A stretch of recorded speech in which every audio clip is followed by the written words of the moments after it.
are going to introduce themselves, and then we're going to go into the questions. And if you would just put your questions in the chat, we'll spend about 5 minutes at the end of our session to answer those for you. Okay.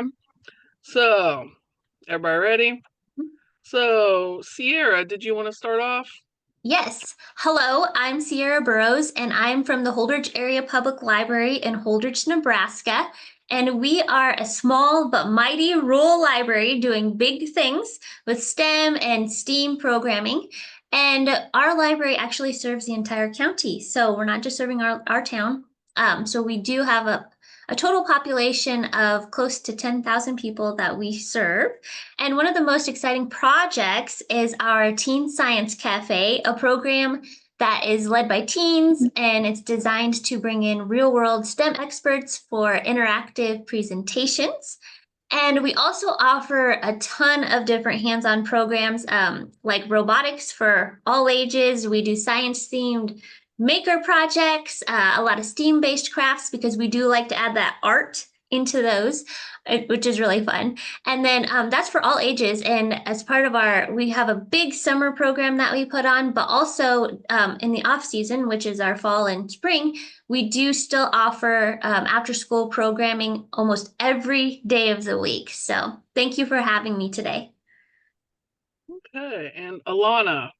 Yes, my name is Alonna Macho from the Swanton Public Library in Swanton, Ohio. We serve a population of just under 4,000. I am a library programming assistant. I run and manage our STEAM program that runs on Fridays, the Teen Science Cafe, which is probably 2 or 3 times a month, and I assist with any extra STEM programming that the children's and teen head librarians run. And Nicole. Hi, I'm Nicole Westbom. I'm from Montpelier, Vermont. I serve 6 towns in central Vermont, Montpelier being one of them. I'm a head youth librarian, and our science programs have run the gamut in my time here, from engineering and building to chemistry, to Arduino, circuitry and programming. And I also love to do the thing where we incorporate art into something we've already learned. Like we've learned about circuits last week, and we're gonna put circuits in an origami project this week. And you know, like we're gonna do chromatography with coffee filters to talk about like the pigments and colors when, you know, and how they work. So that's kind of the scope of it. Perfect. Well, thank you for joining us. So let's get right into our questions. So Nicole, what's your motivation to include STEM programming into your library? And what are the challenges of having STEM programming in your library? Yeah, so I think that public libraries, have the unique position in the community to allow people to go kind of off book when they're thinking about science programming. We don't have to follow a curriculum. I tend to take the Miss Frizzle approach, like take chances, get messy, make mistakes. You know, like I don't mind a mess. I don't mind if we don't do things right the first time.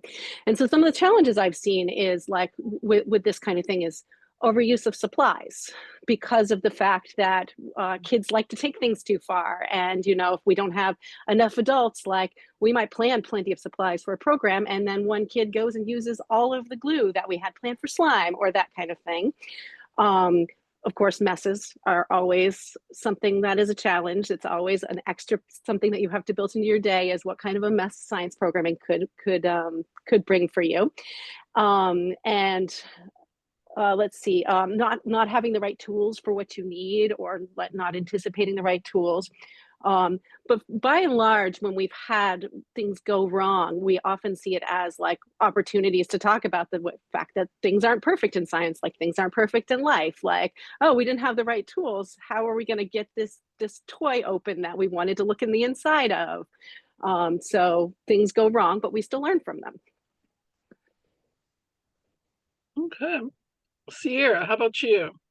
So my motivation comes from seeing the youth light up. I mostly serve teens, 5th through 12th grade, and then adults. And so when they realize that they can be scientists, engineers, or a tech innovator, you have to realize that we kind of live in a farming community. So thinking outside the box, like many of our kids, they didn't think that we even had STEM professionals, just even in the agriculture part of the businesses. So just acknowledging that has been eye-opening for them. And the hands-on learning opportunities so that libraries can fill that gap in a very real way and show them, this, you can do this and think outside the box. And it's been really fun. And it's also helped me to think outside the box, because some of the things that you don't realize that are everyday jobs that these kids might want to go into, it's STEM. And so that's really great. But one of the biggest challenges, though, is staffing, because I'm the library director, but I'm also the program coordinator for the teens and adults. And hopefully we'll be hiring a person to help out. But staffing is a thing. And then as well as funding. So in small libraries like mine, obviously we wear a lot of hats. And then finding the time, funding, and people to consistently support these programs can be tough, but it is worth the effort, and you will find the support, but you may have to go the extra step, the extra mile. But being able to provide this type of after school programming, summer programming is amazing. It's just, you can't find it in your schools. We are different. And it's awesome to be able to do that. And so I'm very motivated, and I love programming, and the STEM programming is one of my favorite things to do at our library. And Alonna. My main goal is to introduce engineering mindset and basic STEAM concepts, but making it fun and interesting. I really like it when kids realize, like, oh, science, technology, math, engineering, art, they can all be something fun while you're learning. It's not all just school. I agree with the Miss Frizzle approach that Nicole mentioned. Um, I like that my library is a third space for youth, and we have the space and materials to foster their creativity, let them explore different concepts without feeling like they have to get that good grade or that they have to impress someone. I think the biggest challenges is messes. Um, we only have 2 programming rooms, so especially, like, do I have enough time to clean up this mess? I need to keep in mind with what projects that we're doing that day, what kind of mess it's going to make, and what time I need to start cleaning up. And other than that, like Nicole said, you can kind of adapt to a lot of the other challenges. I've also noticed recently, after school curriculars are kind of bumping into a lot of the program time. So I have to check with the school, see what the school's doing, so I can make sure that I can provide um, time and space for people who are doing all of those extracurriculars. Okay. Can one or all of you talk a little bit more about how STEM in the library is different from, say, the school STEM programming? Sierra? Yeah, I was just saying, can I go? So what's different is we have the space to create whatever we want, versus like schools, they have a set curriculum of what they have to do when, and we don't. And that's awesome, because that opens up way more doors for creativity and space for these kids to come and not feel like they're pressured to do anything. And if they don't like this, well, at least they kind of step their toes into it, but they're not dedicated to that lesson plan for a month. And so I feel like there's a big difference in that sense, that it really helps our students to decide what they like and what they don't like, and have fun. Not you don't have to do this. You can come to the next program. It might be more interesting. And so I think that's the difference. I agree with Sierra. I've noticed sometimes the kids aren't really into a project that I've advertised and planned, but I'm like, okay, I have these other materials. I have Legos. I have Lego experiments that they can do. They don't need to do the chemistry. I can just take out the Legos and let them play with it. Like, they've looked at it. They know that's not what they want to do. I'm not going to force them to do it. I don't have to force them to do it. Yeah. Yeah, it is a certain level of freedom, not having to force, like not having to have somebody that you have present. These are all the kids that we did this to prove this. Like we offered a science experiment. Some of the kids did the science experiment. Some of it did them completely different than what we planned it, and some of them played with Legos. Perfect. Okay, let's move on. So in terms of STEAM, what benefits has your program had on youth and families in your area? And what does it look like? Alonna, did you want to start? Yes. So this is just general impact with our kids' programming. Because of us running these STEAM programs and testing out some out of school time curriculum for Verizon and things like that, we have been able to get funding for meals for after school. So when they come to the STEAM club, they're able to grab a snack and a drink, or even when they're going to our other after school programs, because of what we've done with STEAM, we're able to fund those programs. I've seen a rise in the outlook that youth have, thinking positively, making more friends. Their families are looking forward to them coming to the next program because it's a safe space for them to be able to talk to their friends and hang out. Hey, Nicole? Yeah, so as far as like measuring impact is concerned, a lot of my evidence is anecdotal, but I've had it happen where I've been doing an experiment after school, and one of the kids was so excited that the next day I heard from their teacher, and their teacher said, "Will you come present the experiment for the rest of the classroom?" So I've made some really good community connections in that way by offering those programs. I also quite frequently hear anecdotal stories from parents back, "Oh, my child got home and started doing a different version of the experiment," or like, "Look at the picture of what they built when they got home. Like they were so excited about what they built at the library that they took it to this next level." And to see that level of excitement where they're just going home and they can't get enough of whatever you were doing at the library, I feel like that's you can't measure impact in any way better than that, for sure. Awesome. And Sierra? So our programs, I feel, have kind of opened up a new conversation between families because, like I said, it's a lot of agriculture around here, and especially between the teens and the parents about future careers and different college paths that they could take. They might want to do the family farm, but they might also have bigger ideas and want to do something different. And so just allowing space for them to even have those thoughts is awesome. And then I've had teens tell me that they never knew someone from our area could work for NASA or someone could do crime scene investigating until they met a speaker through our Teen Science Cafe program. And so we've received funding through the Teen Science Cafe program, which has been awesome. I wouldn't have been able to do it without that funding. But I also apply for other grants. I really like to involve our locals. So local sponsorships, because we're a library, we also have access to other state funding through our Central Plains library system and our state library system. They are all supportive of programming. No matter what it is, there's always grants to help us through.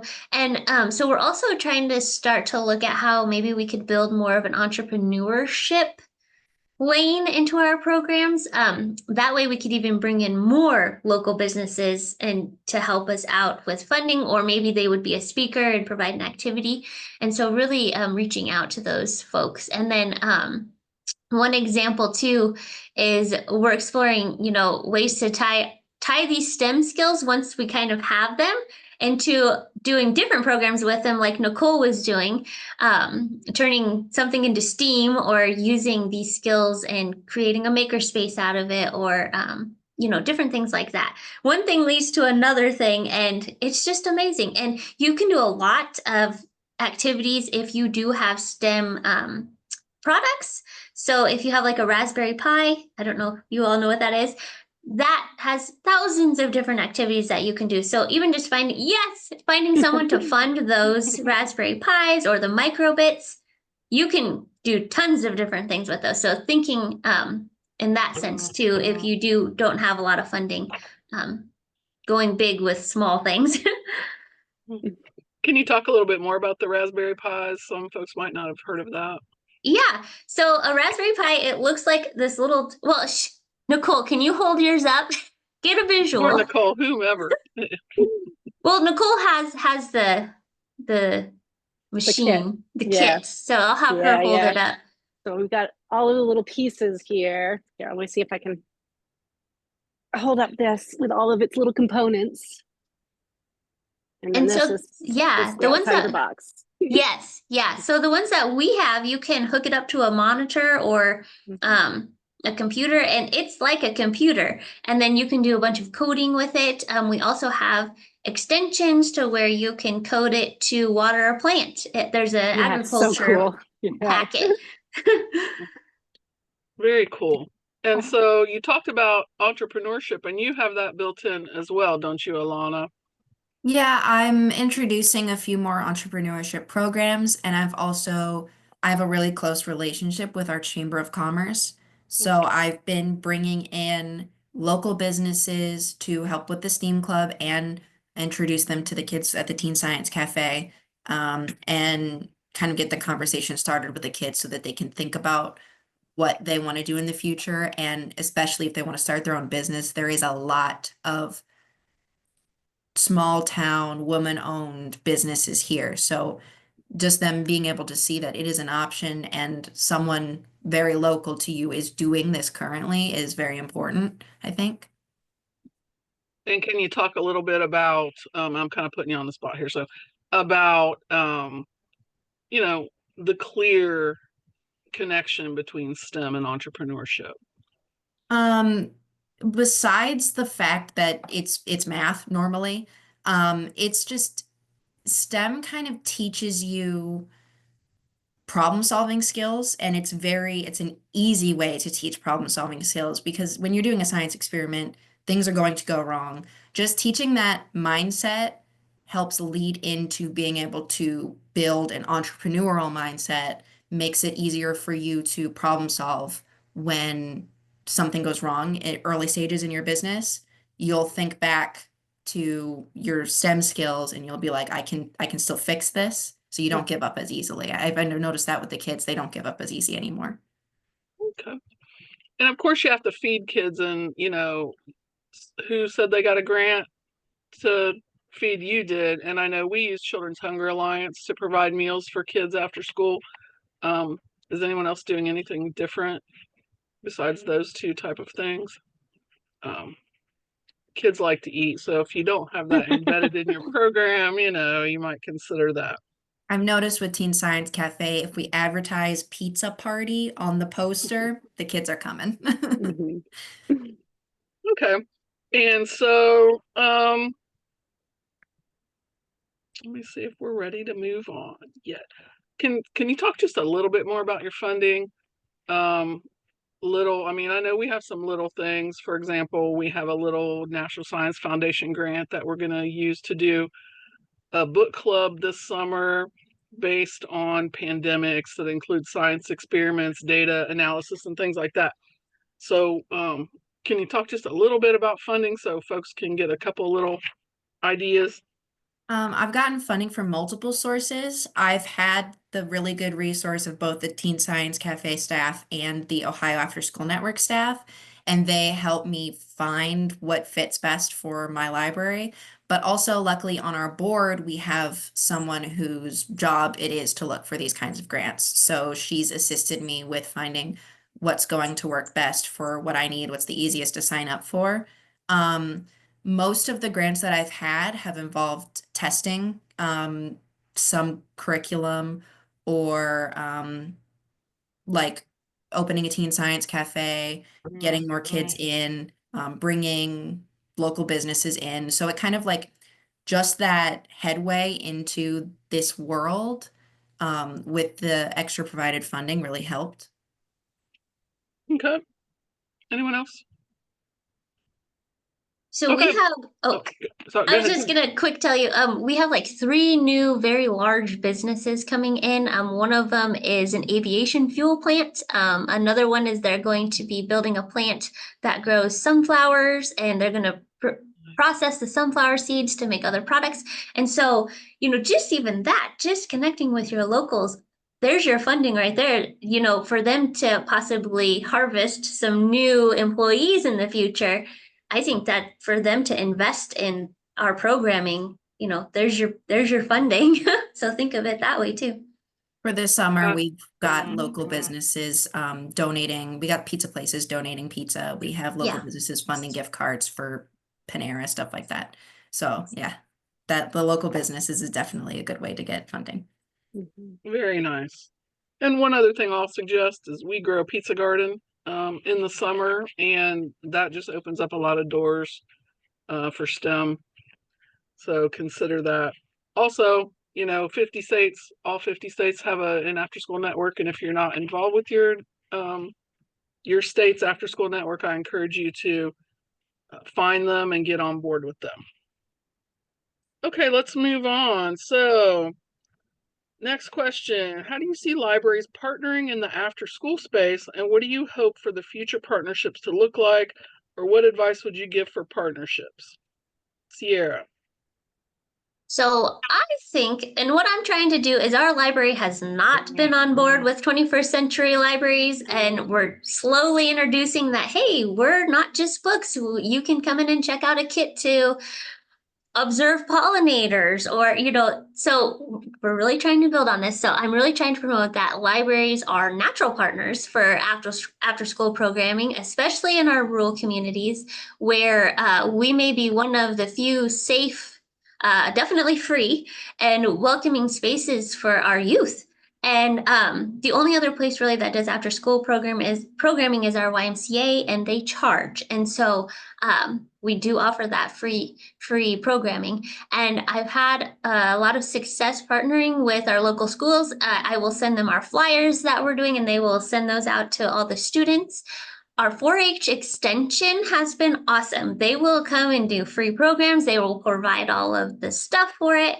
And so, that's a really good partnership in itself. And they even do summer programming. So they have lots of good ideas. And then also the Nebraska Children's and Family Foundation. I went to their conference and found some great ideas to bring into our library. And then one of the things that I think about a lot is being in our area. We do service several towns, and the difference between one town, they do a lot of STEM programming in their curriculum, and then here in Holdrege, they don't have that, maybe just a tiny bit. And so again, filling that gap so that they also have access to the same resources that they're getting, that another school might be getting. So they're not falling behind, and they're still, being able to explore. And I love that. And so my advice is to, find those champions, whether it's the science teacher at the middle school, nonprofit leaders in your community, or your local businesses, and build from there. Because once you create those partnerships, I think you're going to be pretty set. And we're still building on that because we are trying to bring in more programming. And the Teen Science Cafe, I cannot talk about that enough. It has been a perfect model for us to engage teens directly in leadership, content creation, while also bringing in those expert voices. And so that funding and that program has really kind of kickstarted more of our STEM programming in the library.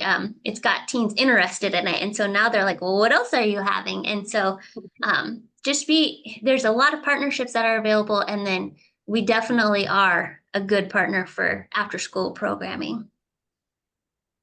Awesome. How about you, Nicole?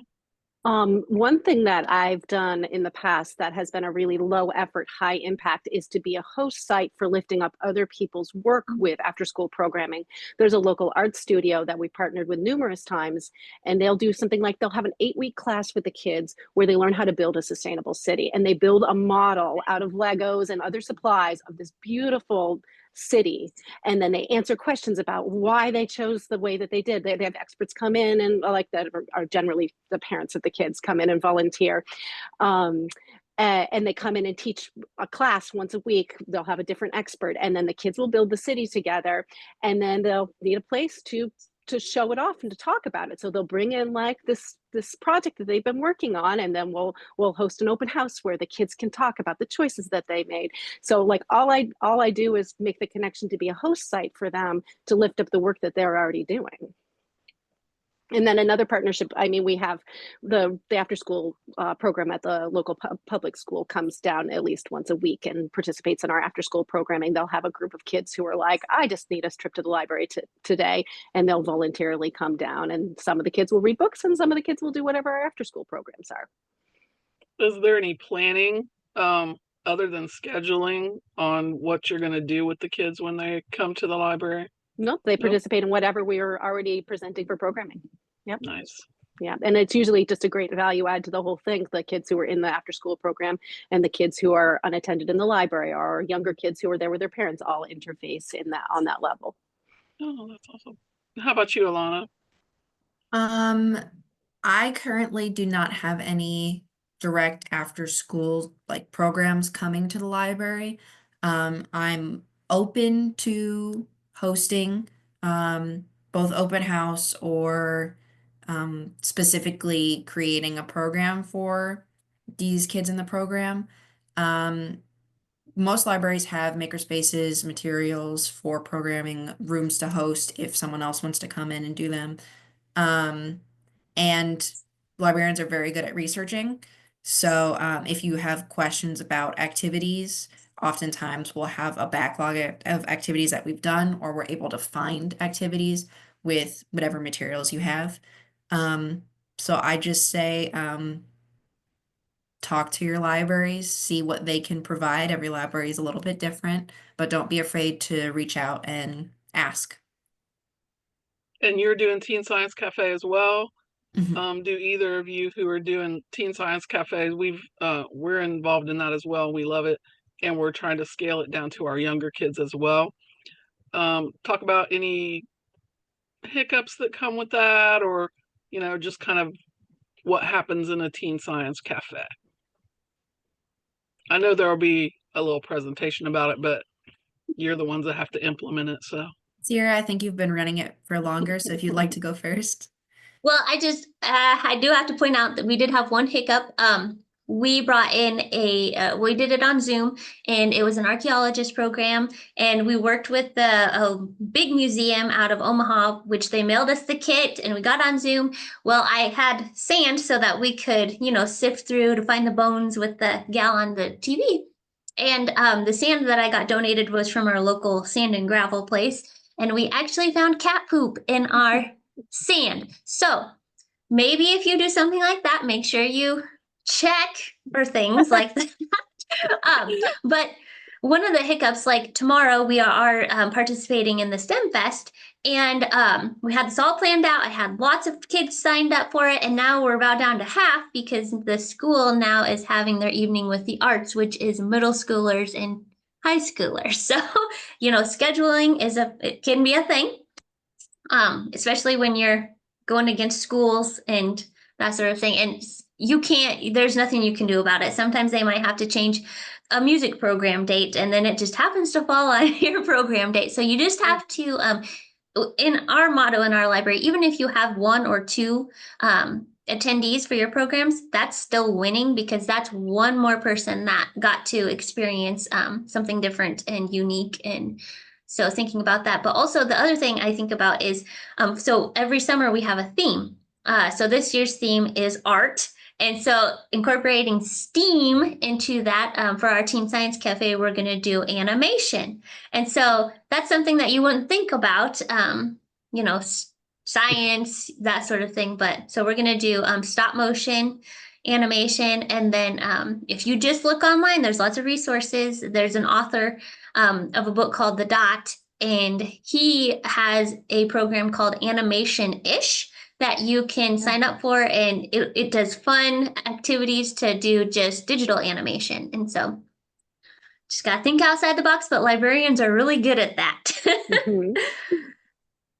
I'd agree. awesome. My biggest obstacle is scheduling with the schools conflicting. I'm getting the core teens for the Teen Science Cafe coming in, but not many other teens. And the Teen Science Cafe, it's teen led, so the teens will decide who comes in and talks to them. The teens will oftentimes advertise. I'm planning on having the teens, after a banker comes in and teaches them a little bit more about budgeting, I'm planning on giving them a certain amount of money and letting them budget out what they're going to spend on this Teen Science Cafe program. So it's basically just teaching them to be leaders. I have one more thing to add to that too. With the scheduling thing, we've started to learn that if we offer passive programming, kits already put together that if the kids are coming in on their own time, we have them at the front desk and they can still experience a STEM activity in that sense as well. Just so we're still getting, our teens involved. Very nice. Anyone else have anything else to add to that? Okay, well, we have some time here, so we get to do our next question.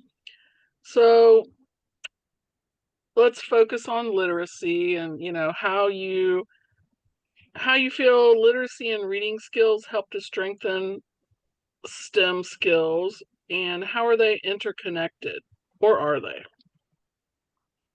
Nicole. Yeah, I'd love to talk about this because I do think they're very much interconnected. And something that I've experienced numerous times and I love to use as a learning experience is when somebody has a question about why something is the way it is, or how they should build something differently, or what is that animal, or something like that. I love to use that to teach them how to be literate at the library, how to find a book, how to use an index, how to find the answers. This book's good for this, but this one's not good for that. Like the skills of being able to find your own answers when you come across a challenge, or like this experiment went wrong. Maybe there's a book in the 500s that can help us figure out a way to do it differently in the future. I definitely think that the connections are being made between those skill sets here at the library.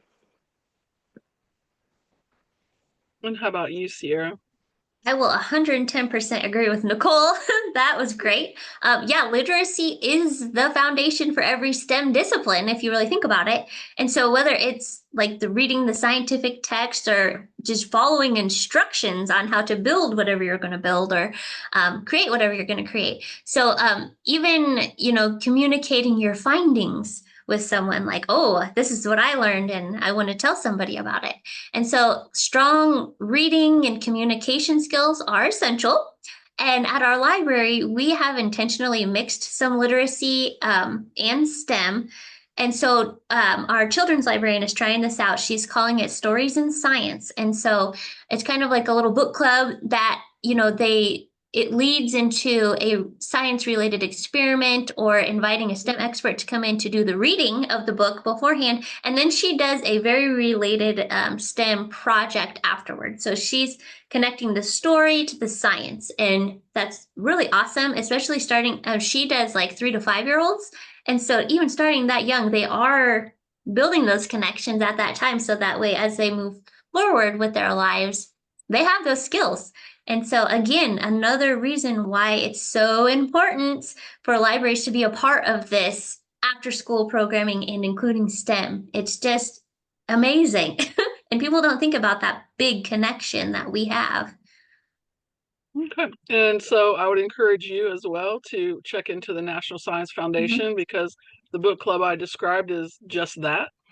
And so, maybe you can get a couple more dollars in your pocket. Seems like an easy lift. Okay, does anyone else have anything about this topic? We still have a little time, so we can chat. Let's check out the questions.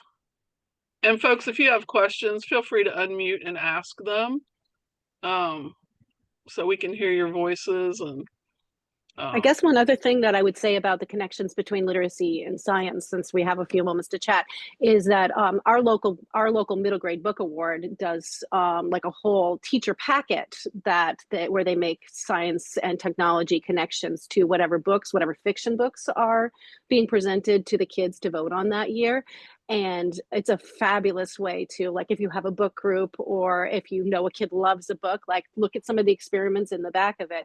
And our local book award is called the Golden Dome, but I'm sure all states have something very similar where you can make a connection to a list of books that the kids might be trying to read 5 or 10 of in the course of a school year, and kind of make those science connections through the books that they're reading already kind of for school.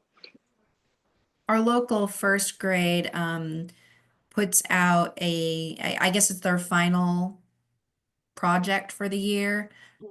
They make the kids come to the library and find a book on an animal and write a report on that animal. Ah, And fun. I've had such a blast teaching the kids how to find their animal.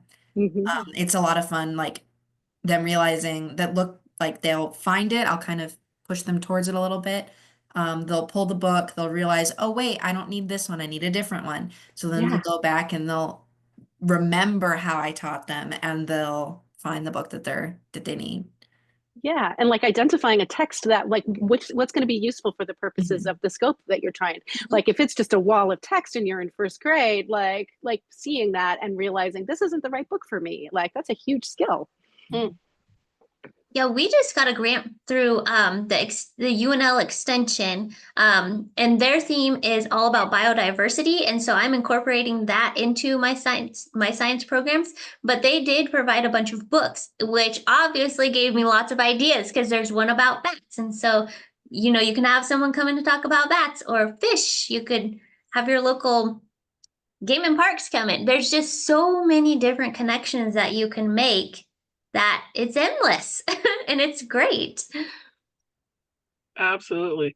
So Bevan Joseph, if I'm pronouncing that right, are you still on? Unmute. Yes.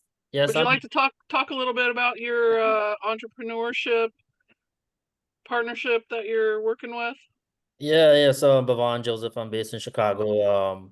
I found out about this event through Act Now Illinois, who I work with and support some of their digital literacy stuff. But I also work in libraries. Yeah, I actually teach seniors how to use the internet. Stuff like I'm leaving after this to go teach some folks here in a library. But no, I was saying, so I work with K through 12, even college kids. AI has dominated the conversation every single place that I've gone with parents, teachers, you name it. I'm based in Hyde Park, Chicago, which is close to the University of Chicago, and there's a robust community here of businesses. So we are launching a AI camp, which is in a free STEM center, the first one of its kind on the south side here.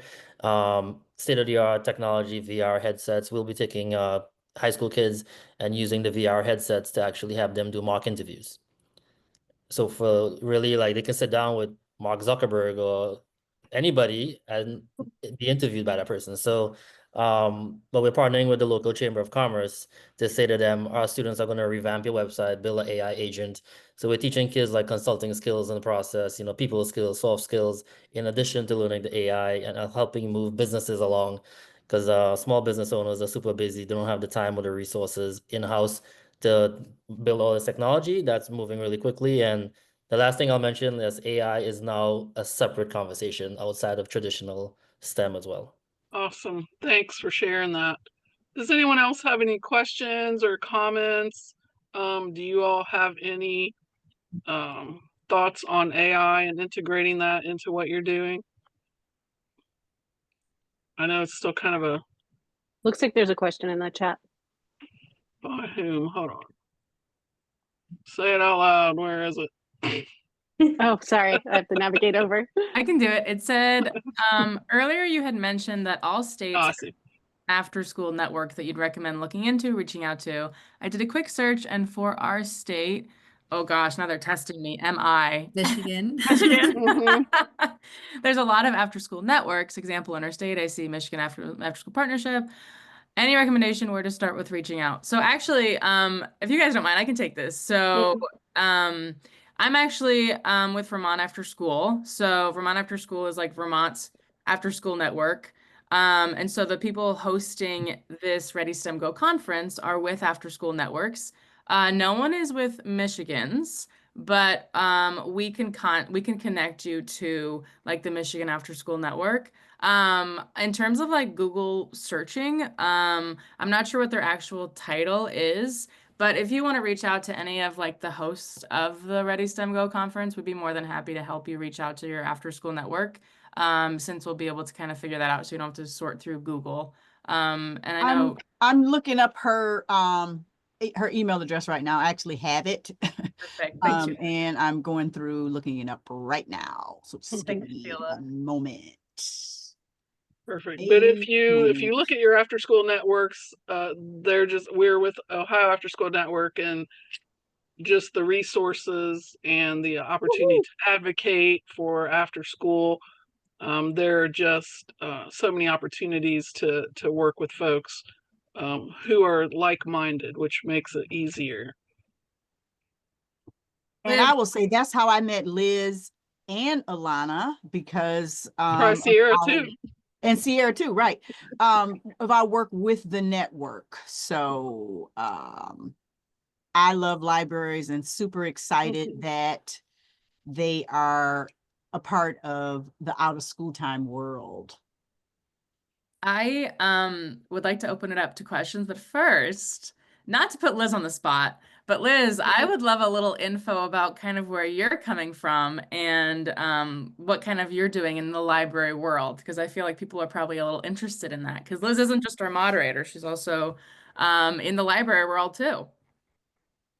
So I'm a social worker. Like I said, I'm a longtime after school facilitator. I had a nonprofit for 12 years. And so I've been in the space for a long time.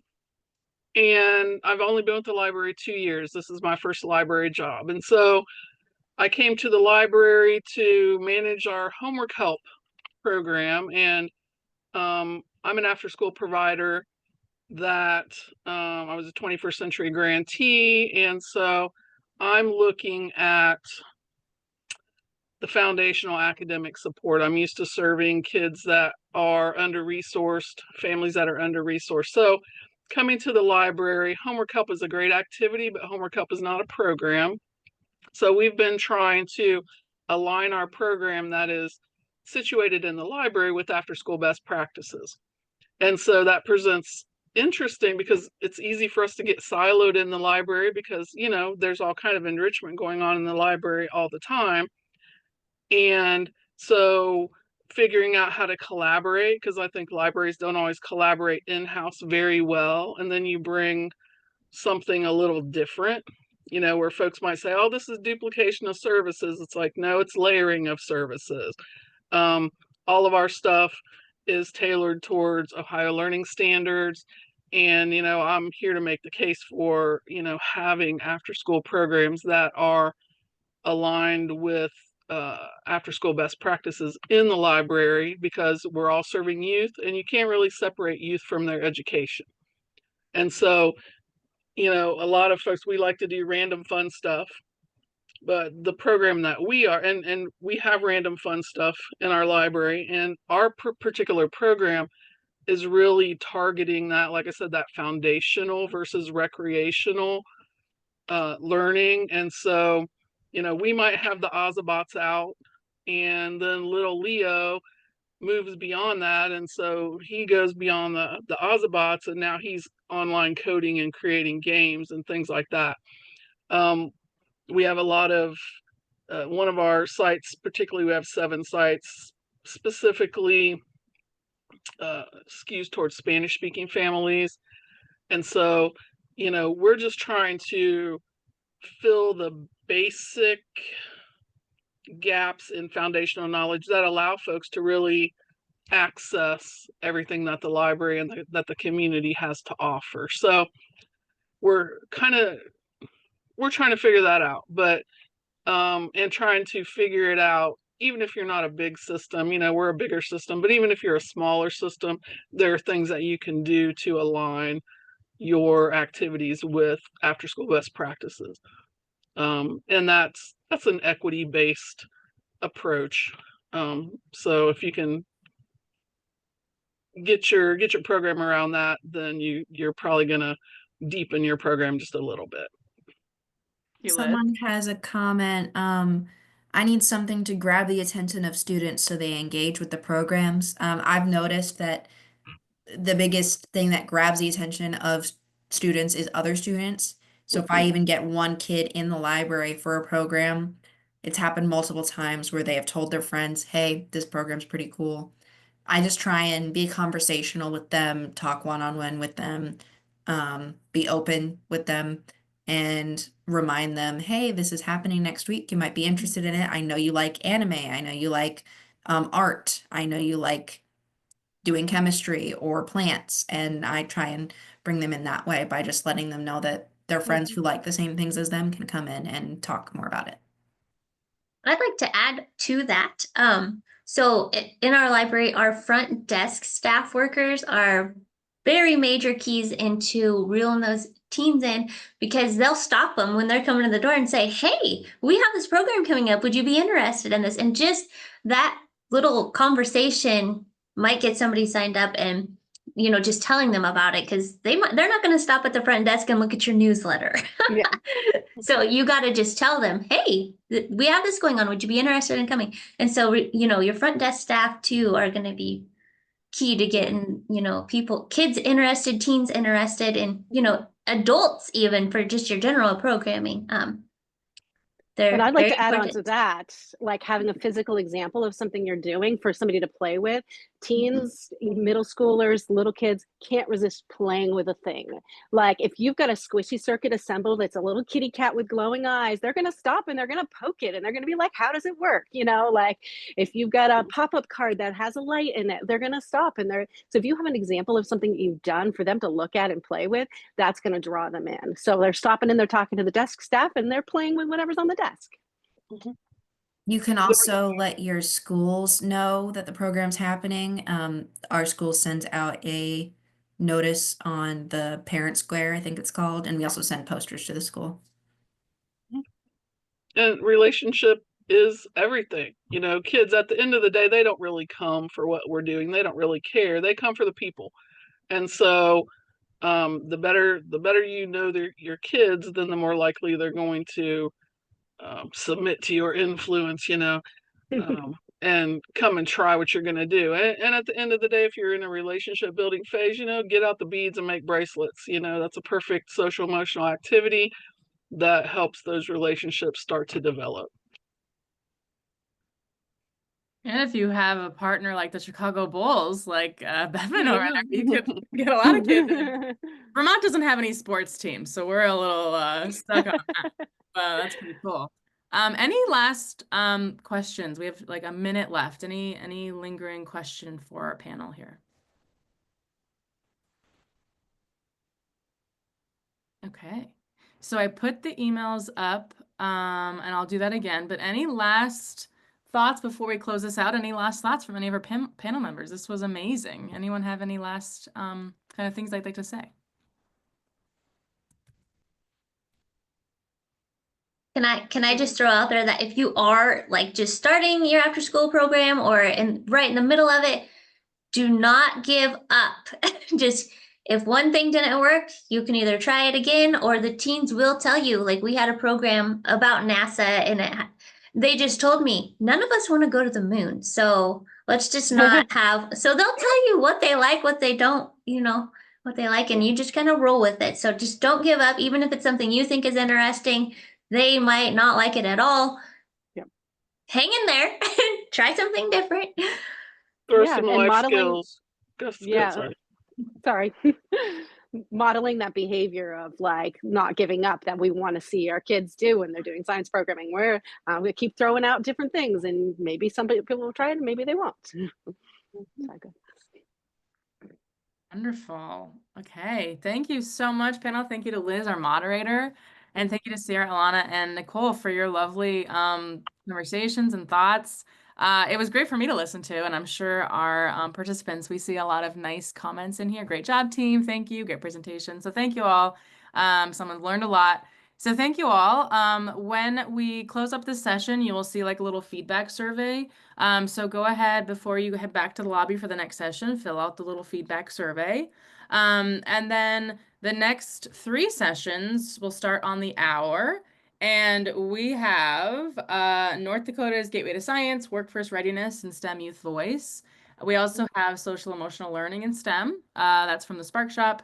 And then lastly, how do you find and lead great STEM activities from 4-H? Those are the next 3 sessions. And I will say there was some talk about Teen Science Cafe. And Sheila, who started out our conference, will be talking about that tomorrow at noon Eastern. So if you're interested in a little more about that, Sheila actually works with Teen Science Cafe. But like Liz said, you all are actually boots on the ground Teen Science Cafe. So any questions for the panel members, any questions for Liz, Nicole, Sarah, Alonna, you can email them. I'm sure they'll be more than happy to talk with you. So thank you all so much for this amazing panel. And I will go ahead and end out the session. So have fun in the next session at 1 Eastern. And thank you all so, so much. This was amazing. Thank you. Thank you. Bye all. Bye.